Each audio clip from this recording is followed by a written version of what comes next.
Hello students, आप सब कैसे हो। मैं बड़े दिनों बाद YouTube पर फिर से लौटा हूँ। मुझे काफ़ी बच्चों ने कहा कि सर आप YouTube पर पढ़ाया करिए। एक बार मैंने 1 साल पहले सिर्फ एक दिन में 4-5 वीडियोस डाले थे। उसके बाद मैंने दोबारा वीडियो कभी डाला नहीं और काफ़ी मुझे उसके कमेंट्स और सब्सक्राइबर काफ़ी ज़्यादा आए, लेकिन मैंने ज़्यादा कुछ किया नहीं। लेकिन एक बार फिर से मैं रेगुलरली आया हूँ और हमेशा रहूँगा। और आज की क्लास बेहद खास में आप रहेंगे मेरे साथ, जिसमें मैं आपको आज क्लास 10th का भौतिक विज्ञान पढ़ाऊंगा। और भौतिक विज्ञान के अंतर्गत जो पहला चैप्टर आता है वो प्रकाश है, प्रकाश का परावर्तन। तो फर्स्ट ऑफ ऑल, प्रकाश है क्या? प्रकाश वह ऊर्जा होती है जिससे हम किसी वस्तु को देख सकते हैं। प्रकाश वह ऊर्जा होती है जिससे हम किसी भी वस्तु को देख सकते हैं बच्चों। तो सबसे पहली बात मैंने आपको समझाई कि प्रकाश क्या है। प्रकाश वह माध्यम है, प्रकाश वह ऊर्जा का माध्यम है जिसके द्वारा हम किसी भी वस्तु को देख सकते हैं। यही है प्रकाश का प्रकाश है। सबसे पहली बात प्रकाश है कि प्रकाश क्या है। प्रकाश वह ऊर्जा होती है जिससे हम किसी वस्तु को देख सकते हैं। फर्स्ट ऑफ ऑल ये बात हमारी आपकी समाप्त हुई। दूसरी बात उत्पन्न होती है प्रकाश के गुण। प्रकाश के गुण कौन कौन से हैं? प्रकाश का जो पहला गुण है, प्रकाश सरल रेखा में चलता है। प्रकाश सरल रेखा में गमन करता है, पहला गुण है इसका प्रकाश का। फर्स्ट गुण जो है वो क्या है? प्रकाश सरल रेखा में गमन करता है। क्या है? प्रकाश सरल रेखा में गमन करता है, पहला, एकदम पहला। दूसरा क्या है? निर्वात अथवा वायु में प्रकाश की चाल 3 × 10⁸ मीटर प्रति सेकेंड होता है। दूसरा क्या है? निर्वात मतलब जहां पर वायु ना हो, अथवा वायु मतलब वायु हो तब पर भी जो प्रकाश की चाल होती है वो 3 × 10⁸ मीटर प्रति सेकेंड होता है। प्रकाश सरल रेखा में गमन करता है। दूसरा, निर्वात अथवा वायु में प्रकाश की चाल 3 × 10⁸ मीटर प्रति सेकेंड होता है। तो प्रकाश की जो तरंग दैर्घ्य होती है 3900 एंगस्ट्रॉम से 7800 एंगस्ट्रॉम होती है। ये तीसरा गुण हो गया। चौथा गुण बेटा, प्रकाश का परावर्तन होता है। प्रकाश का परावर्तन होता है। छठा, प्रकाश का अपवर्तन होता है।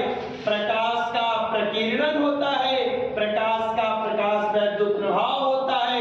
प्रकाश का ध्रुवण होता है।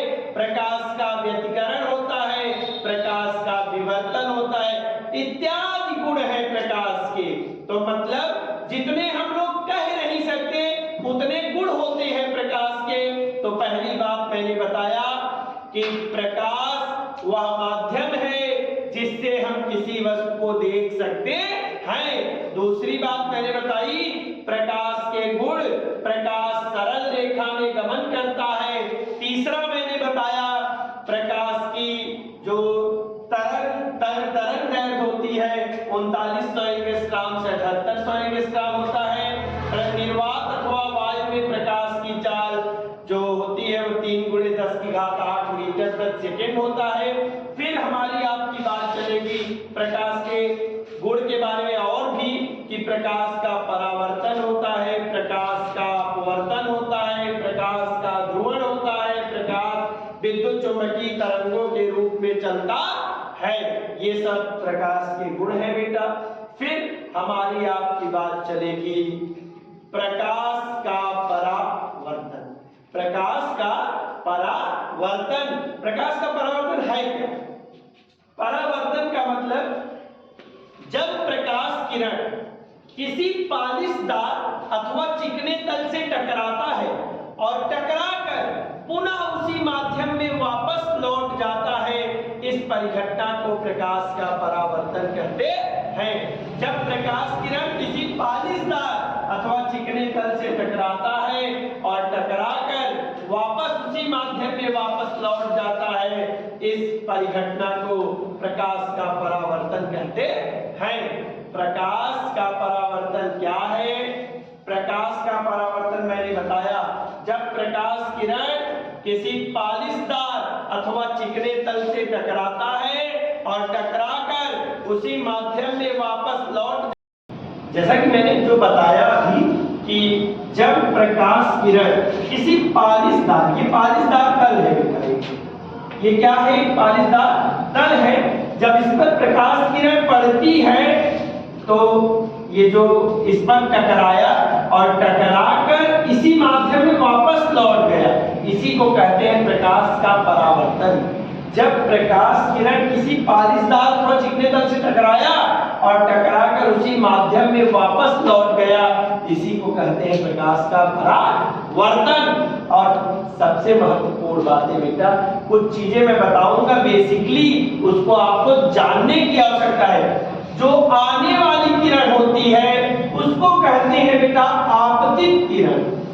ये जो आने वाली किरण होती है उसे कहते हैं आपतित किरण, और जो टकरा कर जाती है उसे कहते हैं परावर्तित किरण बेटा, परावर्तित किरण।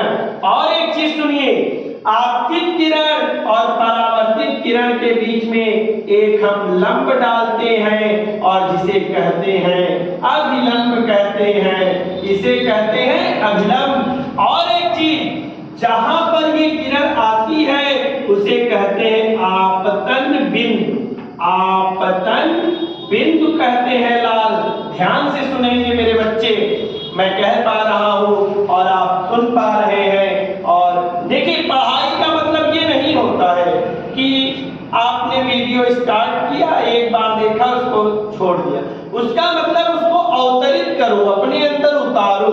उतारने के पश्चात जो हमें मिलता है वही होता है ज्ञान। ज्ञान का अर्थ यही है कि जिसे हम अपने अंदर उतार सके, जिसका हम अनुभूति कर सके और जिसके बारे में हम अच्छे से किसी को बता सके। और एक चीज, जैसे मैं अभी प्रकाश का परावर्तन आपको बता रहा हूं, तो उसमें देखिए कितना यूज कर रहा हूं ऐसा शब्द जो कि आपको समझ में आ जाए, और ऐसा यूज ही नहीं कर रहा हूं जो आपको ना समझ में आए। तो मतलब प्रकाश का परावर्तन क्या है? जब प्रकाश किरण किसी पालिशदार अथवा चिकने तल से टकराता है और टकराकर उसी माध्यम में वापस लौट जाता है, इस परिघटना को प्रकाश का परावर्तन कहते हैं। अब दूसरी बात बताता हूं, आने वाली किरण को आपतित किरण कहते हैं, टकरा कर जाने वाली को परावर्तित किरण कहते हैं। और आपतित किरण और परावर्तित किरण के बीचवा में जो हम लंब डालते हैं उसे कहते हैं अभिलंब।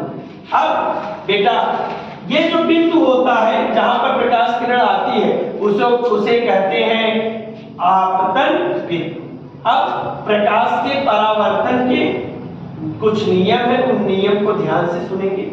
उसके पहले एक दो पॉइंट और सुनिए। आपतित किरण और अभिलंब के बीच बने कोण को आपतन कोण आई कहते हैं। आपतन कोण, आपतित किरण और अभिलंब के बीच बनेगा कोण तो आपतन कोण, और परावर्तित किरण और अभिलंब के बीच बनेगा कोण तो परावर्तन कोण कहलाएगा। ये इसे कहते हैं परावर्तन कोण आर। देखिए, आपको मैं कोई ऐसी बात नहीं है जो आपसे छिपा रहा हूं, आपको हर प्रकार की बातें मैं इसमें का बता रहा हूं।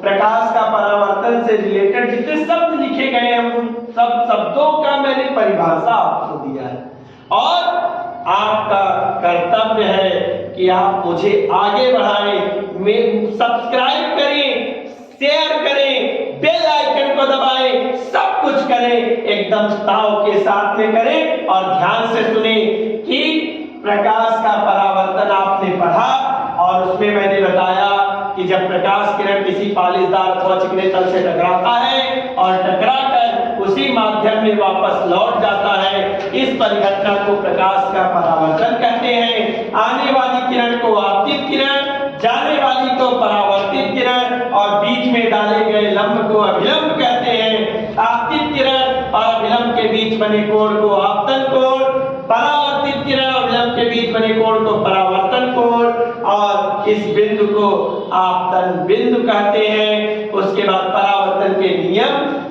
दो नियम है और दोनों नियम कुछ इस प्रकार से लिखेंगे, बहुत सरल सा नियम है।